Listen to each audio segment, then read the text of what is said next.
Ciao a tutti. Benvenuti su Celebrita dalla Turchia. Tutti i dettagli sono nel nostro video. Non dimenticate di iscrivervi al nostro canale e di condividere il video prima di continuare. Grazie di cuore. Il mondo dello spettacolo è di nuovo in subbuglio. La vita privata di Demet Özdemir, che negli ultimi tempi ha spesso catalizzato l'attenzione, torna al centro delle discussioni. È riemersa una vecchia lettera d'amore che svela particolari sorprendenti sulla sua storia con Can Yaman, e ciò che contiene ha già cominciato a scatenare un fiume di reazioni.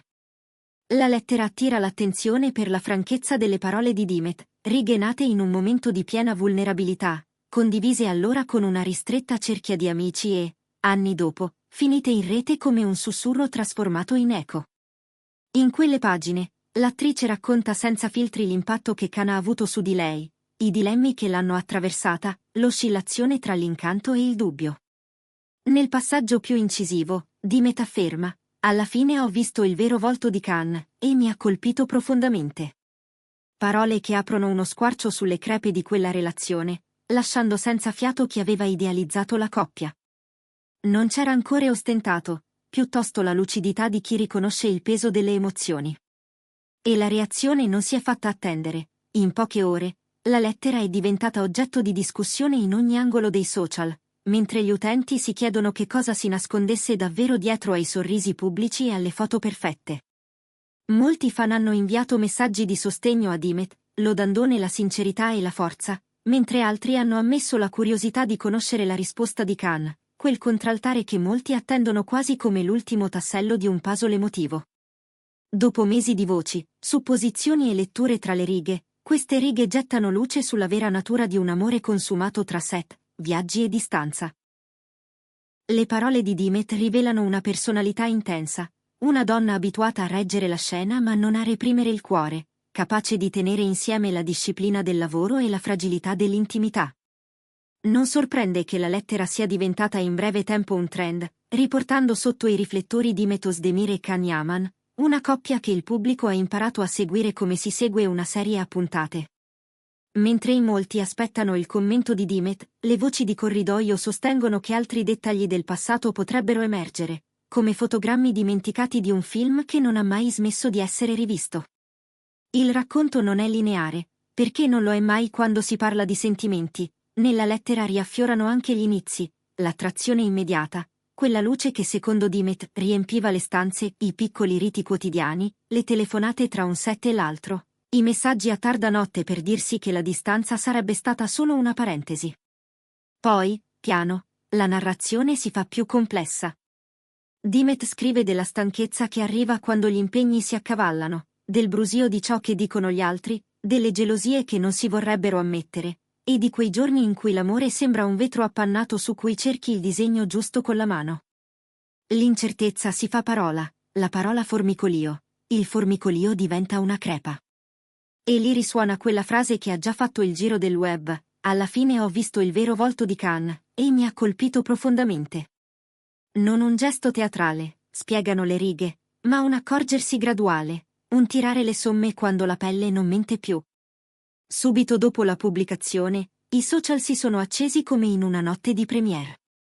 Chi difende, chi analizza, chi contesta, chi cerca un appiglio nelle interviste passate, nell'archivio delle foto, nei segnali che forse c'erano e non sono stati colti. L'affetto verso Demet si traduce in parole di incoraggiamento, ma serpeggia la voglia di capire quale sarà la mossa di Can, perché ogni storia raccontata a metà lascia una scia di domande. In molti parlano già di un possibile segnale di risposta, altri giurano che la lettera non è che l'inizio, un prologo a nuove rivelazioni che potrebbero chiarire il retroscena di quelle discussioni sussurrate tra le quinte. La forza del testo è tutta nell'onestà. Demet non si nasconde, non cerca di apparire migliore né di minimizzare i fatti. Racconta l'infatuazione, l'ammirazione, l'energia creativa che Can sapeva innescare nei momenti più belli, ma anche l'incertezza che a tratti la faceva vacillare. È una lettera che restituisce la persona dietro l'icona, che mostra come lo sguardo fiero di una protagonista possa ospitare una tenerezza indifesa. Più che un'accusa, quelle righe sono una mappa emotiva. Si passa dal ricordo di un abbraccio dopo una giornata estenuante alle incomprensioni scaturite da parole rimaste sospese, Dal desiderio di proteggere la coppia al timore di perdere se stessa dentro a un sentimento debordante.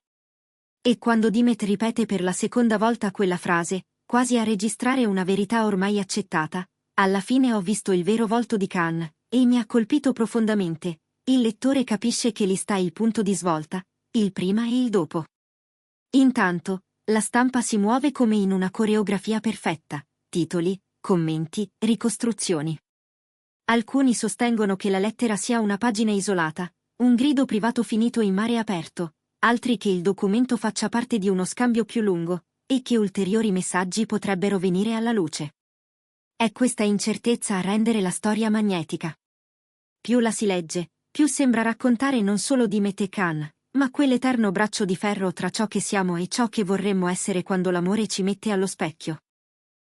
Dietro l'immagine sicura di Dimet, dietro gli abiti di scena, si intravede un'anima sensibile, l'urgenza di dire le cose come stanno, la volontà di non tradire quel patto segreto stretto con se stessa prima ancora che con chiunque altro. Così la lettera continua a macinare letture e condivisioni. È entrata nelle conversazioni come un ritornello che non si riesce a scacciare, sollevando il velo su aspetti della vita di Dimet che il pubblico non aveva mai conosciuto davvero. Si discute, si ipotizza, si cerca il sottotesto, si dà voce ai ricordi di interviste in cui un gesto, un sorriso, un attimo di silenzio vengono ora riletti sotto una nuova luce. E mentre le ore passano, cresce l'aspettativa per il punto di vista di Khan. Parlerà? Sceglierà il silenzio? O affiderà il suo pensiero a una frase misurata, come spesso accade quando un terremoto emotivo si abbatte sul panorama dello showbiz? Nelle pieghe del testo Dimet non evita di raccontare anche gli attimi più luminosi, gli sguardi che bombardavano di elettricità, il senso di complicità nelle pause sul set, la promessa di riprendersi ogni volta nonostante gli impegni, la città che sembrava cambiare colore quando riuscivano a ritagliarsi un'ora tutta per loro. Ma accanto a queste immagini si infilano le increspature. Le aspettative divergono, gli orizzonti professionali tirano in direzioni opposte, e in quel tiro alla fune anche i più forti finiscono per scivolare. Dimet scrive dell'equilibrio difficile tra comprensione e orgoglio, tra il bisogno di essere vista e il timore di chiedere troppo. E lì, di nuovo, ritorna quella frase, come sigillo e confessione, alla fine ho visto il vero volto di Khan, e mi ha colpito profondamente. Non è un verdetto di colpa, suona piuttosto come la presa d'atto che ogni storia d'amore è fatta di strati, e che alcuni strati, quando emergono, possono cambiare la percezione di tutto il resto. Da quel momento, la lettera non smette di alimentare il chiacchiericcio. I fan scrivono a Dimet che le credono, che la comprensione di sé è il primo passo per andare avanti, altri sperano in un chiarimento tra loro, perché i grandi amori, dicono, non finiscono, si trasformano. I tabloid rilanciano, forse non abbiamo ancora letto tutto, forse i contorni sono più sfumati di così. Intanto, c'è chi ricorda che non è la prima volta che le storie più belle portano con sé scosse sismiche, e che la verità, quando emerge, può ferire e guarire nello stesso istante. La grazia del testo sta nel suo ritmo, a tratti affilato, a tratti dolcissimo, sempre umano. Dimet non si sottrae al dolore, lo attraversa e lo rende comprensibile. L'ammissione di aver visto qualcosa che non voleva vedere, la lingua ferita ma ferma, il desiderio di custodire ciò che è stato senza essere prigioniera del passato. È proprio questa tensione a catturare chi legge, la dignità che non rinuncia alla vulnerabilità. Ed è per questo che la lettera è destinata a restare nelle conversazioni ancora a lungo. Non solo perché racconta una pagina inedita della relazione tra Dimet Özdemir e Can Yaman, ma perché restituisce l'umanità che spesso sfugge dietro i riflettori, e perché lo fa con un'intensità che pochi testi recenti possono vantare. Ogni riga mostra lo sforzo di dire la verità senza trasformarla in spettacolo, eppure il clamore è inevitabile, come inevitabile è la domanda che si rincorre da ore: cosa dirà Khan? E arriveranno altre rivelazioni a comporre un quadro più nitido? In attesa di nuove mosse, resta il fatto che quella frase, alla fine ho visto il vero volto di Khan, e mi ha colpito profondamente, è già diventata una citazione, un punto fermo che i fan si scambiano nelle storie e nei commenti, come promemoria di quanto sia sottile la linea tra l'idealizzazione e la verità. È una storia che, per come è emersa e per ciò che suggerisce, ha tutte le carte in regola per imprimersi nella memoria collettiva del gossip, come quei ritrovamenti che a distanza di anni continuano a raccontare qualcosa di noi e delle nostre illusioni. Dimet, oggi, appare agli occhi di molti più reale che mai, una donna che ha amato, che ha creduto, che ha capito a caro prezzo. Khan, dall'altra parte, diventa il protagonista silenzioso di un racconto sospeso, il destinatario di parole che pesano come pietre e come piume. Il pubblico ascolta, il pubblico aspetta, il pubblico si schiera. E la lettera, lì, continua a parlare. Siamo giunti alla fine del nostro video. Se vi è piaciuto, iscrivetevi al canale e condividete il contenuto. A presto da Celebrita dalla Turchia.